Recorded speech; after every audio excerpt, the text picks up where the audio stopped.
What is the NATO Parliamentary Assembly and why does it matter? The NATO Parliamentary Assembly is actually a parliament of representatives from the 28 nations who come together as delegates representing their nations to both share their views and to learn information that they take back to their parliaments. It's a forum for dialogue and for action, holding accountable the issues that come before NATO and sending communications back and forth between NATO and Parliament so that we can remain informed, active, and help to implement the policies that really ensure the security of all of the nations within NATO. NATO had a summit in Wales in September, and Allied leaders agreed on a number of ways to adapt the alliance to challenges to security, including in the East and in the South. What role do you see for parliaments in supporting this adaptation? Well, this is one of the most important functions, I think, of the NATO Parliamentary Assembly. As you take the Wales Summit and the implementation of those recommendations, they must be undertaken by the individual nations.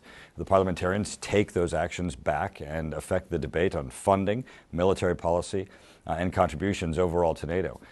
That, I think, is one of the charges that really does help the overall success, is that as Wales is a call for action, the parliamentarians are those who undertake the debate and move their nations forward. Why do you think the Readiness Action Plan is important?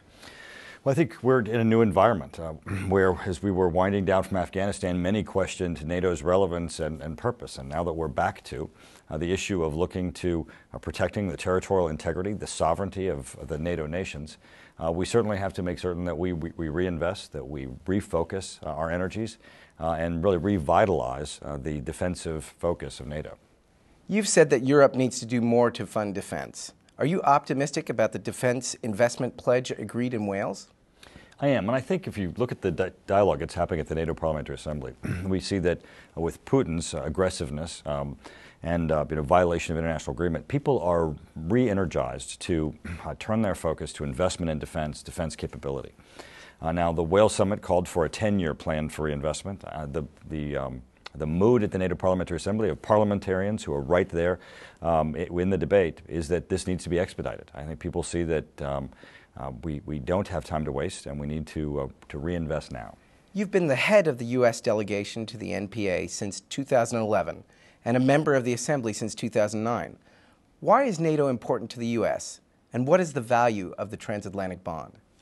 Well, this is the most successful military alliance in history. I mean, it is not only an issue of shared military capability and shared information, it's shared values. When you look at the transatlantic alliance, we together through NATO influence the policies and the directions of the world. Those shared values of self-determination, of democratic principles and institutions are incredibly important, I think, as a voice really for people who seek freedom around the world. You've mentioned the open door policy as one of your priorities. This year will mark 20 years since the conclusion of the Dayton Peace Accords, a document that is particularly dear to your heart as you were mayor of Dayton at the time. How do you assess developments in the Western Balkans in these 20 years, NATO's role, and the region's future prospects? Well, I think NATO expansion is incredibly important because NATO, as you know, is a defensive organization. It poses threat to no one. It ensures territorial integrity and self-determination.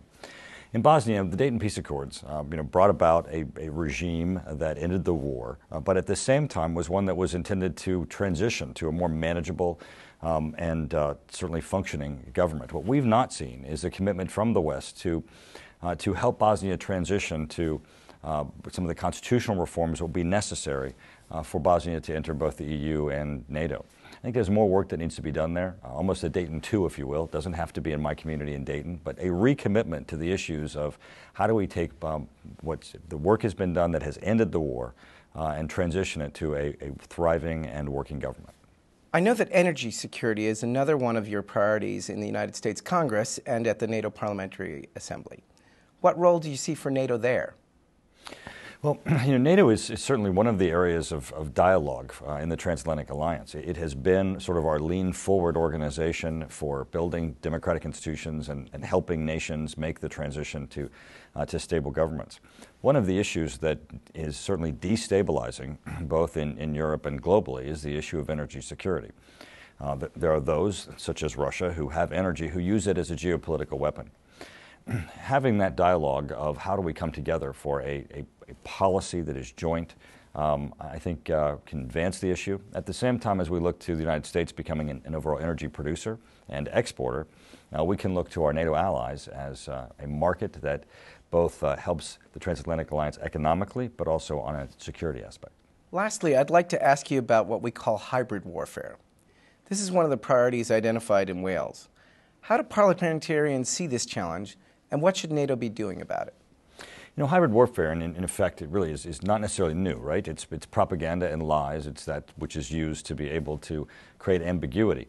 Its effectiveness, though, in what we're seeing today with social media and with manipulation and actual access to the media channels that perhaps had not been there before, is what we really need to respond to. Being able to understand that getting the message out, making certain that the truth is known, needs to be done on all levels, not just communications between nations and not just the normal news channels that we might think of, but how do people actually receive their information, and how it is hybrid warfare being used to penetrate the message and really obscure the truth.